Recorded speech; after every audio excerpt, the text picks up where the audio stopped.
വേദിയിരിക്കുന്ന രക്ഷിതാക്കളുടെ മാതാപിതാക്കളെ, പ്രിയ വിദ്യാർത്ഥി സുഹൃത്തുക്കളെ,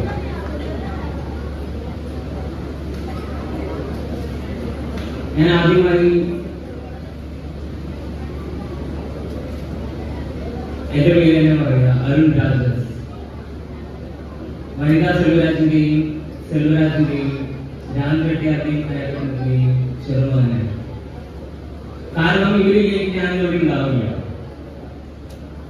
എന്റെ അമ്മയുടെ ത്യാഗത്തിന്റെയും കഷ്ടപ്പാടിന്റെയും ഫലമാണ് ഞാൻ ഇവിടെ നിൽക്കുന്നത്. കാരണം എന്റെ അച്ഛൻ ഞാൻ 1ാം ക്ലാസ്സിൽ പഠിക്കുമ്പോൾ ഹാർട്ട് അറ്റാക്ക് മൂലം മരിച്ചു. അത് വലിയൊരു ലോസ് ആയിരുന്നു. ആ നിമിഷം സാമ്പത്തികമായും അഭയമായും നിന്നത് എന്റെ അപ്പനും അമ്മയും എന്റെ ആവശ്യമാണ്. എന്റെ ഒപ്പം കൂടെ നിന്ന എല്ലാ അധ്യാപകർക്കും സർവീസിനും ഞാൻ ആദ്യമായി നന്ദി പറയുന്നു. ഞാൻ 2005 20 വർഷം കഴിഞ്ഞിട്ട് ഈ 106ാമത് വാർഷികാഘോഷത്തിന് ഇവിടെ നിൽക്കുമ്പോൾ വളരെ ബഹുമാനവും അഭിമാനവും തോന്നുന്നു. SBP എന്ന് പറയുന്നത് ശരിക്കും ഒരു വിദ്യാലയത്തിൽ അല്ലെങ്കിൽ സ്കൂളിൽ പോകുന്ന പോലത്തെ ഒന്നല്ല. വളരെ ഒരു വല്ലാത്തൊരു വൈബാണ്, വല്ലാത്തൊരു ഫീലിംഗ്സ് ആണ്. ഇവിടെ പഠിപ്പിക്കുന്ന ഓരോ അധ്യാപകരും എന്ത് ചിന്തിക്കണം എന്നല്ല നമ്മൾ പഠിപ്പിക്കുന്നത്, എങ്ങനെ ചിന്തിക്കണം എന്നാണ്. അതിന് നല്ലൊരു കൈയ്യടി ഇവിടുത്തെ അധ്യാപകർക്ക് കൊടുക്കാം.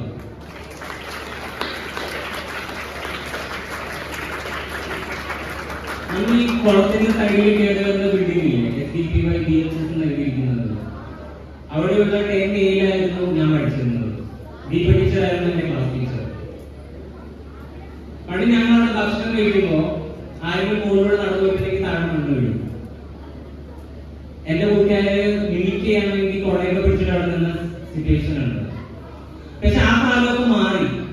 ഇപ്പൊ ഇവിടുത്തെ മാനേജ്മെന്റ് അതെല്ലാം ശരിയാക്കി, അതെല്ലാം നിങ്ങളുടെ കംഫർട്ടിന് വേണ്ടി ശരിയാക്കി. അതിന് ഇവിടുത്തെ SDPY മാനേജ്മെന്റിനും സ്റ്റാഫിനും അധ്യാപകർക്കും നല്ലൊരു കഴിവുണ്ട്.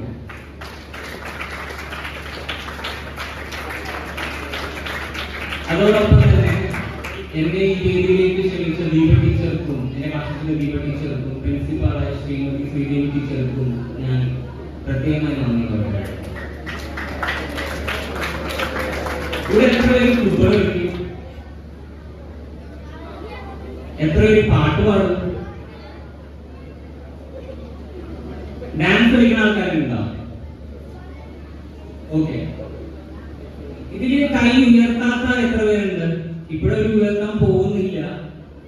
കാരണം ഞാൻ ആ കാറ്റഗറി ആയിരുന്നു പണ്ട്. എനിക്ക് ഭയങ്കര നാണമാണ്.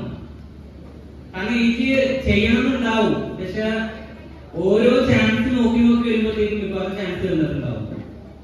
ആ ഒരു അവസ്ഥയായിരുന്നു എനിക്ക്. പക്ഷെ എങ്കിൽ പോലും ഞാൻ പ്രസംഗത്തിനും പാട്ടിനും സയൻസ് എക്സിബിഷനിലൂടെ മുന്നിൽ ഗീതരീക്ഷണോടൊപ്പം ഞാൻ എക്സിബിഷനൊക്കെ പോയിട്ടുണ്ട്. അതിന് എനിക്ക് സമ്മാനം കിട്ടിയിട്ടുണ്ട്. പക്ഷെ ഞാനൊരു ഇൻട്രോവേർട്ട് ആയിരുന്നു. ഇൻട്രോവേർട്ട് എന്ന് പറഞ്ഞാൽ ആൾക്കാരെന്ത് വിചാരിക്കും, എനിക്കത് ചെയ്യാമോ, അങ്ങനെയുള്ളൊരു പിന്നീട് എന്റെ വേറൊരു അറിവ് തന്നെ വലിച്ചു നിർത്തുന്നുണ്ടായി. അതിൽ നിന്ന് മാറണമെന്നുണ്ടെങ്കിൽ നമുക്കൊരു കോൺഫിഡൻസ് കിട്ടണം. ഒരുപക്ഷെ എന്റെ ജീവിത സാഹചര്യമായിരിക്കും എനിക്ക് അങ്ങനത്തെ ഒരു സിറ്റുവേഷൻ നടന്നത്. ചെറുപ്പത്തിലെ തൊട്ട് തന്നെ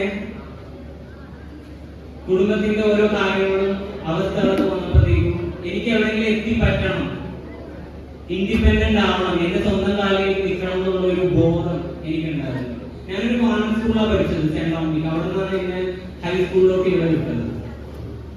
എന്റെ ചേട്ടൻ അവരുടെയോ മേഴ്സിയിലാണ് കൊണ്ട് ചേർത്തത്. അപ്പൊ എന്റെ അമ്പലത്തിൽ എന്നെ മാത്രം ചേർത്തത്.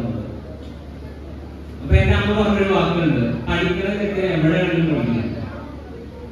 പക്ഷെ അതൊരു വാശിയായിട്ട് ഞാൻ ഏറ്റെടുത്തത്. കാരണം ഒരു കുടുംബത്തിൽ ജീവിക്കുമ്പോ അവിടെ ഉണ്ടാവുന്ന സിറ്റുവേഷനും സാഹചര്യങ്ങളും നമ്മൾ എല്ലാവരും ആശ്രയിച്ചിട്ടാണ് ജീവിക്കുക. സിംഗിൾ പാരന്റിലൂടെ എത്ര പേരുണ്ടെന്ന് എനിക്കറിയില്ല. പക്ഷെ അവര് ഓരോന്നും പോകുന്ന ഒരു സിറ്റുവേഷൻ ആണ് ഞാൻ അവിടെ ചെറുപ്പത്തിൽ ഫേസ് ചെയ്തതാണ്. അച്ഛനമ്മയും കൂടെയുള്ള അതാണ് നിങ്ങളുടെ ഏറ്റവും വലിയ ഭാഗ്യം. എന്റെ അമ്മയാണ് എന്റെ ബെസ്റ്റ് ഫ്രണ്ട്. ചെറുപ്പം തൊട്ട് ഞാൻ എന്തുണ്ടെങ്കിൽ എന്റെ അമ്മയുടെ അടുത്ത് പറയുമായിരുന്നു. ആ ഒരു സപ്പോർട്ട് എനിക്ക് തന്നില്ലായിരുന്നെങ്കിൽ എനിക്ക് എന്തും എന്റെ അമ്മയുടെ അടുത്ത് പറയാനും അമ്മയും എനിക്ക് ആ ഒരു സ്പേസ് തന്നെ ഞാൻ ഇവിടെ നിൽക്കുന്നതിന് അതൊരു വലിയൊരു സപ്പോർട്ടാണ്. അത് നമുക്ക് വേണം. ഒരു വ്യക്തി തന്നെ നമ്മളെ മടിയിൽ പോയി എന്ത് പറ്റി? നമ്മുടെ സ്നേഹം നമ്മൾ എപ്പോഴും അമ്മമാർക്കും അച്ഛന്മാർക്കും നമ്മൾ കൊടുക്കണം. വെറുതെ എനിക്ക് ചോദിക്കുക എത്രമാത്രം ഇഷ്ടമാണ് അമ്മയ്ക്ക് അച്ഛനെന്ന് ചോദിക്കും. അത് എപ്പോഴെങ്കിലും നിങ്ങൾക്ക് അതിന്റെ റിപ്ലൈ എന്താണെന്ന് കൂടി നിങ്ങൾ ചോദിക്കും. നമ്മൾ ഏറ്റവും വലുത് നമുക്ക് കൊടുക്കാൻ പറ്റുന്ന നമ്മുടെ സമയമാണ്. അത് കൊടുക്കുന്നതെന്ന് വെച്ചിട്ടുണ്ടെങ്കിൽ അതിന്റെ അപ്പുറത്തേക്ക് വേറെ ഒന്നും തന്നെ ഇല്ല ലൈഫില്. നമുക്ക് നല്ല ചങ്കു പുറമുണ്ടാവും, കൂടെ എല്ലാത്തിനും കൂടെ നിൽക്കും. നമ്മള് സൈക്കിൾ ഓടിക്കാനും ക്രിക്കറ്റ് കളിക്കാനും എല്ലാത്തിനും കൂടെ ഉണ്ടാവും. ഒരാളെ വളയ്ക്കണമെന്നുണ്ടെങ്കിൽ ചിലപ്പോൾ കൂടെ ഉണ്ടാവും ദൂതനായിട്ട്. പക്ഷെ നമുക്കൊന്നും പറഞ്ഞാൽ ഏറ്റവും അവിടെ കടയുന്നത് വെച്ച് നമ്മുടെ അച്ഛനും അമ്മയാണ്. അവരെ ഹാപ്പി ആക്കുക. അവരെ ഹാപ്പി ആക്കിയിട്ടുണ്ടെങ്കിൽ എന്റെ ജീവിതത്തിൽ എല്ലാം കോൺട്രിബ്യൂട്ട് ചെയ്യും. അതാണ് ഏറ്റവും ഇമ്പോർട്ടന്റ്. അവരുടെ അനുഗ്രഹം എപ്പോഴും ഉണ്ടാവും. അപ്പൊ ഈ കോൺഫിഡൻസ് എങ്ങനെ കിട്ടുന്ന വെച്ചാല് പ്രത്യേകിച്ച് അതിന് ഷോർട്ട് കട്ട് ഒന്നും ഇല്ല. ഡെയിലിയുള്ള ദിനചര്യയും ഡെയിലിയുള്ള കാര്യങ്ങൾ അവനവന്റെ സമയത്ത് എന്താണ് ചെയ്യേണ്ടത് അത് മാത്രം ചെയ്യുന്നത്. ക്രിക്കറ്റ് കളിക്കുന്ന സമയത്ത് ആരെങ്കിലും പഠിക്കുമോ? ഇല്ലല്ലോ. അതേപോലെ നമുക്ക് പഠിക്കാൻ കിട്ടുന്ന സമയം മാത്രം പഠിച്ചാൽ മതി. പക്ഷെ ആ മൊമെന്റ് എൻജോയ് ചെയ്യണം. എല്ലാ മൊമെന്റും എൻജോയ് ചെയ്യണം. ക്ലാസ് റൂമിന്റെ മൊമെന്റും എൻജോയ് ചെയ്യണം. പ്ലേ ഗ്രൗണ്ടിന്റെ മൊമെന്റ് എൻജോയ് ചെയ്യണം. ട്രിപ്പ് പോകുമ്പോഴൊക്കെ പണ്ട് എല്ലാരും ഡാൻസ് കളിക്കുമായിരുന്നു. പക്ഷെ ഉപയോഗിക്കുന്ന ഈ അരുൺ ഭയങ്കര ഡാൻസ് കളിക്കാറുണ്ട്. പക്ഷെ പുറത്ത് കളിക്കാൻ കളി കാണാൻ പറ്റില്ല. പക്ഷെ ആ കളി കാരണം ഇൻട്രോവേർട്ടാണ്. അപ്പൊ അത് ഓരോ സ്റ്റേജ് കഴിഞ്ഞപ്പോഴാണ് ഓരോന്നും പുറത്ത് വരുന്നത്. അപ്പൊ അത് നമ്മൾ എങ്ങനെ ആ കോൺഫിഡൻസ് എടുക്കണമെന്ന് അത് വിദ്യാഭ്യാസത്തിലൂടെ മാത്രമാണ്. സ്വന്തം കാര്യം ഞാൻ നിന്ന് തുടങ്ങിയപ്പോഴാണ് ഞാനിപ്പോ മുടിയൊക്കെ വളർത്തി അറ്റ്ലീസ്റ്റ് കളറൊക്കെ ചെയ്തു തുടങ്ങി. സ്കൂളിൽ പഠിപ്പിക്കണമെന്നായിരുന്നു എന്റെ പോലെ. അപ്പൊ ആ ഒരു കോൺഫിഡൻസും എല്ലാം നമുക്ക് കിട്ടുന്നത് വിദ്യാലയത്തിൽ നിന്നാണ്. അത് നമ്മൾ എൻജോയ് ചെയ്യണം. നമുക്കൊരു ചെറിയൊരു എക്സസൈസ് ചെയ്താലാ? ഓക്കെ. ഈ ശ്വാസകോശമായ പ്രശ്നമോ അല്ലെങ്കിൽ ഹാർട്ട് പ്രോബ്ലം ഉള്ളവരൊന്നും ട്രൈ ചെയ്യേണ്ട, റിലാക്സ് ആയിട്ട് നമ്മൾ. ഓക്കെ. നമ്മളൊന്നും ചെയ്യുന്നില്ല. ഇൻഹേൽ ചെയ്യുന്നു, എക്സേൽ ചെയ്യുന്നു. അതിന്റെ ഇടയ്ക്ക് നമ്മളൊരു ഹോൾഡ് ചെയ്യുന്നു. ഓക്കെ. ഇൻഹേൽ എന്ന് പറഞ്ഞാൽ എങ്ങനെയാ? എക്സേൽ. ഓക്കെ. ഞാനിപ്പോ 10 സെക്കൻഡ് കൗണ്ട് ചെയ്യും. അത്രേ ചെയ്യാനുള്ളൂ. ഓക്കെ. തുടങ്ങാം. എല്ലാവരും ഓക്കെ അല്ലേ? റെഡി? ഇൻഹേൽ 1 2 3 4 5 6 7 8 9 10. Hold 1 2 3 4 5 6 7 8 9 10.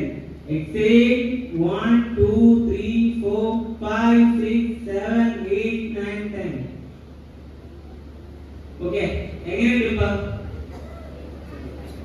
റിലാക്സ് ആയിട്ടുണ്ടോ? ഇതിപ്പോ ചെയ്യാൻ നിങ്ങൾക്ക് എത്ര നേരം പിടിക്കാൻ പറ്റി ഈ ശ്വാസം? കുറെ നേരം പിടിക്കാൻ പറ്റിയ? അത്രേ ഉള്ളൂ ചെയ്യേണ്ടത് ലൈഫിൽ. ഒന്നിനെയും പിടിച്ചു വെക്കേണ്ട ആവശ്യമില്ല. അവരടുത്ത് ദേഷ്യം തോന്നാം, സങ്കടം തോന്നാം, വൈരാഗ്യം തോന്നാം, അതിനൊന്ന് പൊട്ടിക്കാൻ തോന്നാം. ഇതൊക്കെ നമുക്ക് തന്നെ പ്രശ്നം വരുന്ന കാര്യങ്ങളാണ്.